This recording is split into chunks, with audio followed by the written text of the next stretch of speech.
नमस्कार, मैं शालू अग्रवाल आज आपको कक्षा 11 का पाठ मियां नसीरुद्दीन को समझाकर पढ़ाऊंगी। इस पाठ की लेखिका कृष्णा सोबती जी हैं।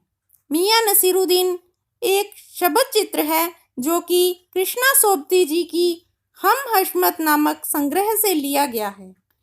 इसमें खानदानी नानबाई मियां नसीरुद्दीन के व्यक्तित्व, रुचियों और स्वभाव का शब्द चित्र खींचा गया है। नानबाई क्या होते हैं वो आपको पहले बता दें। नानबाई होते हैं जो तरह तरह की रोटियां बनाने में माहिर हो। तो मियां नसीरुद्दीन जो थे वो तरह तरह की रोटियां बना सकते थे। इस कला में वो पारंगत थे, तो उनको नानबाई कहा गया है। उनके खानदान में पहले से ही उनके दादा परदादा इस काम को करते आ रहे थे, तो वो अपने आप को खानदानी नानबाई कहता था। इस पाठ में मियां नसीरुद्दीन अपनी रोटी बनाने की कला और उसमें अपनी खानदानी महारत को बताते हैं। यानी कि उनके खानदान में जो उनके दादा परदादा थे वो भी रोटी बनाने की कला में माहिर थे। मियां नसीरुद्दीन अपने पेशे को कला का दर्जा देते हैं और करके सीखने को असली हुनर मानते हैं। पाठ के आखिर में मियां नसीरुद्दीन इस बात से भी जो है वो थोड़े दुखी होते हैं कि आजकल कला की कद्र करने वाला कोई नहीं है। यानी कि लोगों को कला की कद्र करनी अब नहीं आती है। तो एक तरह से एक कलाकार का दुख भी कृष्णा सोबती जी ने इस पाठ में दिखाया है कि जब कलाकार की कला की कोई कद्र नहीं होती तो वो किस प्रकार दुखी हो जाता है। तो जब भी कोई कलाकार हमें दिखे, किसी की कला हमें दिखे, तो हमें उसको सराहना चाहिए, उसकी तारीफ करनी चाहिए। अगर हम उसका कुछ भी यूज़ कर रहे हैं, कुछ भी चीज़ हम इस्तेमाल कर रहे हैं और वो एक ख़ास चीज़ है, तो हमें उसकी कद्र करनी चाहिए। इससे कलाकार का हौसला बढ़ता है। तो चलिए पाठ शुरू करते हैं। मियां नसीरुद्दीन। पाठ के शुरू में लेखिका बता रही हैं कि वो एक बार कहीं से जा रही थी, तो वहाँ पर उनको एक दुकान दिखी जिसमें मशहूर नानबाई खड़े थे। तो वो उस दुकान में जो है देखती है बाहर से कि आटा बहुत सारा कोई गूंद रहा है। कोई लोग खड़े हैं, जैसे 2-3 आदमी खड़े थे जो बहुत सारा आटा गूंद रहे थे। तो इतना सारा आटा गूंदते हुए देखकर लेखिका ने सोचा कि सेवइयाँ बनाने की तैयारी हो रही होगी, और लेखिका ने पूछ लिया कि क्या सेवइयाँ बन रही हैं। तो वहाँ पर पूछने पे पता चला कि ये जो दुकान है वो मियां नसीरुद्दीन की है और वो खानदानी नानबाई है और वो 56 किस्म की रोटियां बना सकते हैं। वो इस बात के लिए मशहूर है। 56 मतलब 56, तो 56 तरह की 56 प्रकार की रोटियां वो बना सकते थे। वो मियां नसीरुद्दीन की दुकान पर लेखिका खड़ी है। तो लेखिका का इंटरेस्ट और भी बढ़ गया। मियां नसीरुद्दीन को मिलना चाह रही थी लेखिका, तो लेखिका अंदर चली गई। अंदर जाकर लेखिका ने देखा कि मियां नसीरुद्दीन जो है वो बैठे हैं चारपाई पर और बीड़ी का मज़ा ले रहे हैं, यानी बीड़ी पी रहे हैं। उनका चेहरा देखकर लेखिका को लगा कि ये जो है वो अनुभव से भरा हुआ चेहरा है, बहुत ज़्यादा अनुभव है इनको। और उनकी आंखों में जो है वो भोलापन था और माथे पर जो है वो मजे हुए कारीगर के तेवर थे। तो लेखिका ने उनको देखकर ये सब अंदाज़ा लगा लिया कि ये बहुत ही ज़्यादा मशहूर हैं, बहुत ही ज़्यादा अनुभवी हैं। और मियां नसीरुद्दीन ने लेखिका को कोई ग्राहक समझा और पूछा कि फरमाइए। तो लेखिका ने झिझकते हुए कहा कि कुछ सवाल पूछने हैं मुझे आपसे, अगर आपको वक्त हो तो। मियां नसीरुद्दीन ने अपना सिर हिलाया, जैसे कोई बहुत बड़ा आदमी सिर हिलाता है उस तरह से सिर हिलाया और कहा कि चलो निकाल लेंगे थोड़ा वक्त, आप बताइए आपको क्या पूछना है। और साथ ही मियां नसीरुद्दीन ये भी बोले कि कहीं आप अखबार वाली तो नहीं हैं, क्योंकि उनको अखबार बनाने वाले और अखबार पढ़ने वाले दोनों से ही जो है थोड़ी चिढ़ थी कि वो चाहते थे कि उनसे वो ना मिले, क्योंकि वो दोनों को ही निठल्ला मानते थे। उनको लगता था कि जो अखबार बनाते हैं और जो पढ़ते हैं वो दोनों ही किसी काम के नहीं होते, उनसे कोई काम नहीं होता। तो अखबार बनाने वाला अखबार बना देता है और पढ़ने वाला पढ़ लेता है।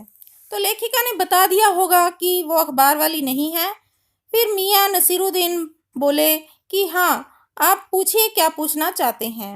तो लेखिका बोली कि मुझे यह पूछना था कि आप तरह-तरह की रोटी बनाना कहाँ से सीखे हैं? ये हुनर आप में कहाँ से आया है? तो मियाँ नसीरुद्दीन बोले कि ये हुनर सीखने वो कहीं और जाएंगे क्या? जबकि उनके खानदान में सभी को ये हुनर था, तो वो अपने खानदान से ही सीखे हैं, यानी कि जो अपने पिताजी हैं उनके, उनसे ही उन्होंने वो सीखा है। वालिद उस्ताद मतलब पिताजी उनके, जो उनके फादर थे। तो इस तरह से वो बताते हैं कि जो भी कला किसी के खानदान में होती है, वो अपने खानदान से ही सीखता है। तो वो खानदानी नानबाई है, तो उन्होंने भी अपने खानदान से ही ये हुनर सीखा है। और जब तक उनके वालिद थे, जब तक उनके पिताजी जिंदा थे, तब तक वो इस दुकान पर बैठते थे। उनके जाने के बाद वो अब उनकी जगह पर बैठने लगे हैं। तो लेखिका बोली, आपके वालिद? तो मियाँ नसीरुद्दीन के आगे उनके वालिद का चेहरा जिंदा हो गया। तो बोले, हाँ, हमारे वालिद साहब मशहूर थे मियाँ बरकत शाही नानबाई गड़ैया वाले के नाम से। नसीरुद्दीन जी के दादाजी भी आला नानबाई मियाँ कल्लन के नाम से मशहूर थे। ये बात नसीरुद्दीन अब बताते हैं लेखिका को। तो फिर लेखिका बोलती है कि आपको इन दोनों में से किसी की कोई नसीहत याद है, यानी कि कोई शिक्षा जो उन दोनों ने आपको दी, आपके वालिद ने या उनके वालिद ने, यानी कि नसीरुद्दीन जी के दादा ने और उनके पिताजी ने कोई शिक्षा दी थी, वो क्या याद है आपको कुछ? तो मियाँ नसीरुद्दीन बोलते हैं कि नसीहतों से काम नहीं आता है, काम करने से आता है। यानी कि कोई शिक्षा हमें दे दे, उससे हमें काम नहीं आ जाता है। यदि हम काम करते हैं तभी हमें वो समझ में आता है। तो लेखिका बोलती है, हाँ, बिल्कुल ठीक कहा आपने। फिर लेखिका पूछती है कि जब आपने काम शुरू किया ये जो रोटी बनाने वाला, तब कोई तो सीख दी होगी आपके वालिद साहिब ने आपको। तो नसीरुद्दीन कहते हैं कि अगर आपको कुछ जानना ही है तो मैं आपको बता देता हूँ कि जब बच्चे को स्कूल पढ़ने के लिए भेजा जाता है, तो बच्चे को जो टीचर है, जो उस्ताद है, वो कहता है कि अलिफ बोलो तो वो अलिफ बोलता है, उस्ताद बोलता है कि बे बोलो तो वो बे बोलता है, और वो कहता है कि जीम तो वो जीम बोलता है। यानी कि जो भी उर्दू भाषा उसको सिखाई जाती है, उसके पहले अक्षर वो सिखाए जाते हैं, वो वैसे ही बोलता है। जैसे इंग्लिश में हम ए बोलते हैं तो बच्चा ए बोलता है, बी बोलते हैं तो बी बोलता है। उसी तरह एक तो इस तरह की शिक्षा होती है जो उस्ताद करवाता है, और जो शागिर्द है वो चुपचाप करते जाता है, सेम टू सेम। और दूसरी तरह की एक शिक्षा और होती है। ये बात बता ही रहे थे मियाँ नसीरुद्दीन, इतने में ही वो किसी को आवाज़ देते हैं जो गली में से गुजर रहे थे। उनको वो कहते हैं कि मीर साहब सुबह नहीं आए, क्या बात हो गई? तो जो मीर साहब गली में से गुजर रहे थे वो सिर हिलाते हैं और कहते हैं अभी लौट कर आते हैं, फिर बताते हैं कि क्या बात हुई। तो फिर लेखिका फिर उत्सुकता से वही बात छेड़ देती है कि आप दूसरी तरह की पढ़ाई के बारे में कुछ बता रहे थे। तो मियाँ नसीरुद्दीन कहते हैं कि हाँ हाँ, एक दूसरी तरह की पढ़ाई भी होती है, वो आप सुनिए। अगर बच्चे को मदरसे भेजते हैं, वो पहले ना कच्ची कक्षा में बैठा, ना पक्की में बैठा, ना दूसरी में बैठा, और जा बैठा तीसरी में, तो फिर क्या होगा? तो लेखिका सोचती है ये भी क्या बात हुई भाई, मैंने तो जो क्वेश्चन पूछा था सीख के बारे में, उसका उत्तर तो मिला नहीं, उल्टा ये मुझसे ही क्वेश्चन पूछ रहे हैं, मुझसे ही सवाल कर रहे हैं। तो वो लेखिका बोली कि ये बात तो मेरी समझ के बाहर है। तो इस बार मियाँ नसीरुद्दीन जो थे वो अपने बचे खुचे दांतों के साथ खिलखिलाकर हंस दिए और बोले कि मेरा मतलब भी यही था। जैसे कि हम बर्तन धोना ना सीखते, ना भट्टी बनाना सीखते, ना आँच देना सीखते, तो क्या हम नानबाई का हुनर सीख जाते? उनके कहने का मतलब ये था कि अगर उनके वालिद साहब के साथ साथ वो ना लगे रहते, ये छोटे मोटे काम ना करते, जैसे कि बर्तन धोना, भट्टी बनाना और भट्टी में आँच देना, ये सब काम अगर वो ना करते, तो क्या सीधे ही रोटी बनाना सीख जाते? कहने का अभिप्राय ये है कि जब भी हम कोई शिक्षा लेने जाते हैं, तो पहले हमें ये सब छोटी-मोटी चीज़ें करते हुए देखना चाहिए कि कलाकार क्या कर रहा है, क्या उसका हुनर है। अगर वो सब चीज़ें हम ध्यान नहीं देंगे, उन पर गौर नहीं करेंगे, तो हम कभी भी कोई कला नहीं सीख पाएँगे। तो मियाँ नसीरुद्दीन लेखिका को कहते हैं कि कहने का मतलब मेरा ये है कि तालीम की तालीम भी बड़ी चीज़ होती है। यानी कि अगर हमें कोई चीज़ की शिक्षा लेनी है, कोई कला सीखनी है, तो पहले हमें वो कला किस प्रकार लेनी है, उसकी शिक्षा भी हमें लेनी चाहिए। तो लेखिका ने मान लिया कि हाँ, बिल्कुल ठीक कहा आपने। लेखिका बोली, हाँ साहेब, माना। तो मियाँ नसीरुद्दीन जोश में आ गए और वो बोले कि अगर हमने खोमचा ना लगाया होता तो क्या यहाँ बैठे होते। तो लेखिका ने देखा कि अब ये बात को जो है वो मोड़ रहे हैं, बात का रुख बदल रहा है, तो वो नानबाई के बारे में जानना चाहती थी। तो वो फिर से वही जिक्र चलाती हुई बोली, क्या यहाँ और भी नानबाई है।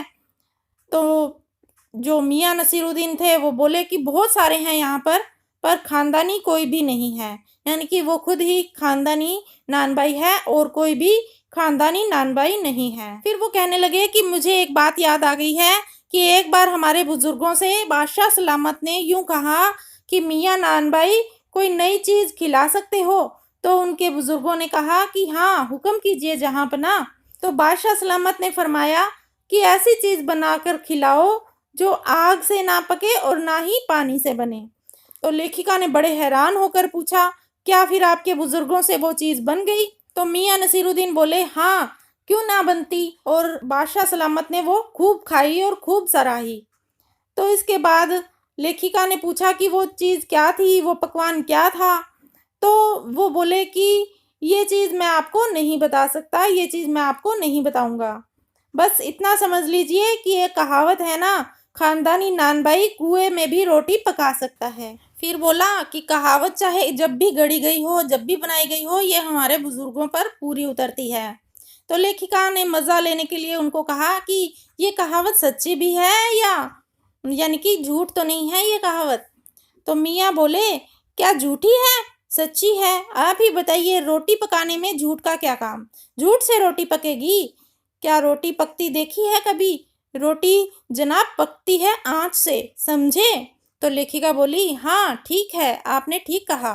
फिर लेखिका मियाँ नसीरुद्दीन को कहती है कि आपको एक बात और मुझे बतानी पड़ेगी। तो मियाँ कहते हैं कि हाँ हाँ पूछो, बात ही पूछोगे, जान तो नहीं लोगे। और अगर जान चली भी जाए तो अब 70 के तो हो चुके हैं, और जो उनके पिताजी थे वो 80 पर जो है वो यहाँ से चले गए, यानी कि 80 पर उनका देहांत हो गया। और अगर हमें क्या पता 80 के हों या ना हो, उससे पहले ही जाना पड़े।